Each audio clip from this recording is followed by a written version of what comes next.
الحمدللہ رب العالمین والصلاة والسلام علی رسولہ الکریم اما بعد فاعوذ باللہ من الشیطان الرجیم بسم اللہ الرحمن الرحیم. عزیزان گرامی قدر، السلام علیکم ورحمۃ اللہ وبرکاتہ. سیرت النبی کے حوالے سے، سیرت النبی صلی اللہ تعالیٰ علیہ وآلہ وسلم کے حوالے سے حاضر خدمت ہوں. وفود کی آمد کا سلسلہ جاری ہے. نور ایمان سے دلوں کو چمکایا جا رہا ہے.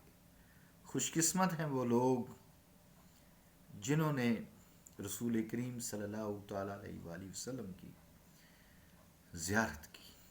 آئیے آج وفد صدا کے بارے میں گفتگو کرتے ہیں. تو جو قبیلہ صدا ہے، اس کا وفد ہے، اس کے وفود آئے. امام بغوی رحمۃ اللہ علیہ، بہقی اور ابن عساکر وغیرہ ہم نے یہ روایت حضرت زیاد بن حارث صدائی سے نقل فرمائی ہے. وہ فرماتے ہیں کہ میں رسول اللہ صلی اللہ علیہ وآلہ وسلم کی خدمت اقدس میں حاضر ہوا اور حضور علیہ الصلوۃ والسلام کے دست مبارک پر بیعت کا شرف حاصل کیا. مجھے معلوم ہوا کہ حضور علیہ الصلوۃ والسلام نے میری قوم کی تسخیر کے لیے، یعنی ان پر حملہ کرنے کے لیے ایک لشکر بھی روانہ کیا ہے. ابن سعد رضی اللہ تعالیٰ عنہ فرماتے ہیں کہ نبی کریم صلی اللہ تعالیٰ علیہ وآلہ وسلم جب سن 8 ہجری میں جعرانہ سے غنیمتیں، مال غنیمت تقسیم کرنے کے بعد روانہ ہوئے تو حضور نے قیس بن سعد بن عبادہ کی قیادت میں 400 مجاہدین کا ایک لشکر جرار یمن پر حملہ کرنے کے لیے روانہ فرمایا. زیاد بن حارث الصدائی رضی اللہ تعالیٰ عنہ کہتے ہیں کہ میں نے عرض کیا، یا رسول اللہ، میں اپنی قوم کا نمائندہ بن کر حضور علیہ الصلوۃ والسلام کی خدمت اقدس میں حاضر ہو گیا ہوں. اپنا لشکر واپس بلا لیجیے. میں ضمانت دیتا ہوں کہ میری قوم اسلام قبول کر لے گی اور حضور علیہ الصلوۃ والسلام کی اطاعت گزار بن جائے گی. حضور کریم صلی اللہ علیہ وآلہ وسلم نے فرمایا، جاؤ اس لشکر سے کہو کہ واپس آ جائے. فرماتے ہیں حضرت سعد کہ میں نے عرض کی، یا رسول اللہ، میری اونٹنی تو بہت تھک چکی ہے، تکی ماندی ہے، اب سواری نہیں ہے، تو اس میں چلنے کی اب سکت نہیں رہی ہے نا. تو چنانچہ رسول کریم صلی اللہ علیہ وآلہ وسلم نے ایک اور آدمی کو بھیجا جو انہیں قناطہ کے مقام سے واپس لے آیا. تو یوں یہ لشکر جرار واپس آ گیا بغیر حملہ کیے. زیاد بن حارث الصدائی کہتے ہیں کہ میں نے اپنی قوم کی طرف خط لکھا کہ وہ تمام کی تمام مسلمان ہو کر خدمت اقدس میں حاضر ہو گئی. پھر اس کے بعد جب حضور مدینہ طیبہ تشریف لے گئے تو بنی صدا کا ایک وفد جو 15 افراد پر مشتمل تھا وہ حاضر خدمت ہوا. تو حضرت سعد بن عبادہ رضی اللہ تعالیٰ عنہ نے بارگاہ رسالت میں عرض کی کہ یا رسول اللہ صلی اللہ علیہ وآلہ وسلم، مجھے اجازت دیجیے کہ میں ان کی مہمان نوازی کروں اور یہ میرے ہاں ٹھہریں. چنانچہ وہ وفد جو ہے حضرت سعد رضی اللہ تعالیٰ عنہ کے ہاں رہائش پذیر ہو گیا. انہوں نے ان کو قیمتی انعامات سے نوازا اور ان کو نئی پوشاکیں پہنائیں، ان کی عزت افزائی کی، اور پھر ان کو ہمراہ لے کر بارگاہ رسالت مآب صلی اللہ تعالیٰ علیہ وآلہ وسلم نے حاضر خدمت ہو گئے. چنانچہ سب نے اسلام قبول کر لیا اور اپنی طرف سے اور اپنے قبیلہ کی طرف سے جو حاضر نہیں ہو سکے تھے حضور علیہ الصلوۃ والسلام کے دست حق پرست پر بیعت کی.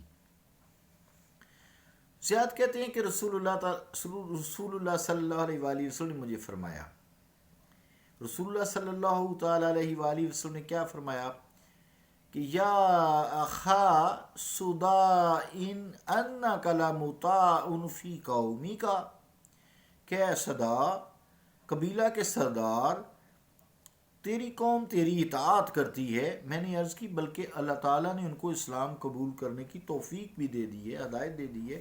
حضور نے فرمایا میں تمہیں تمہاری قوم کا امیر بنا دوں. میں نے عرض کی یا رسول اللہ، حضور کی مہربانی ہے.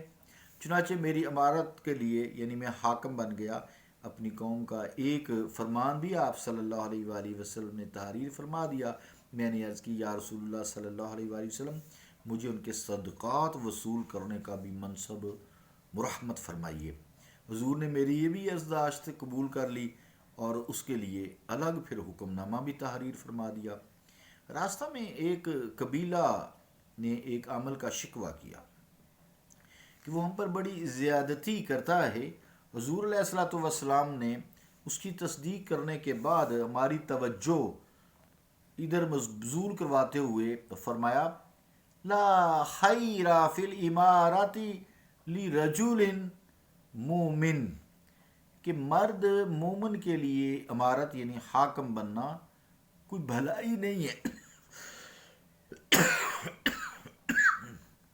یعنی مرد مومن کے لیے، بعض نظر میری تکلیف جو ہے نا کھانسی ہوتی ہے، کہ مرد مومن کے لیے امارت میں یعنی حاکم بننے میں، حکومت میں کوئی بھلائی نہیں ہے۔ پھر ایک اور آدمی حاضر خدمت ہوا، اس نے عرض کی یا رسول اللہ صلی اللہ علیہ وآلہ وسلم، مجھے یہ منصب عطا فرمائیں۔ حضور نے فرمایا جو غنی ہو اور پھر لوگوں سے سوال کرے وہ اس کے سر میں درد اور اس کے پیٹ یعنی شکم میں بیماری ہے۔ یہ ظاہری بیماری نہیں، یہ لالچ استما جو ختم نہیں ہوتا ہمارا۔ زیاد بن حارث صدائی رضی اللہ تعالیٰ عنہ فرماتے ہیں کہ میں ساری رات حضور علیہ الصلوۃ والسلام کی معیت میں سفر کرتا رہا۔ جب صبح ہونے کا وقت آیا تو حضور نے مجھے حکم دیا، میں نے اذان دی۔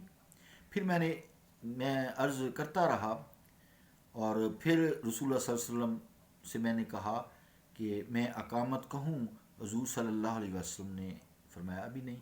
حضور علیہ الصلوۃ والسلام صبح صادق کا انتظار فرماتے رہے، بار بار مشرق کی جانب چشمے مصطفیٰ جاتی اور فرماتے نہیں ابھی نہیں، صبح نہیں ہوئی۔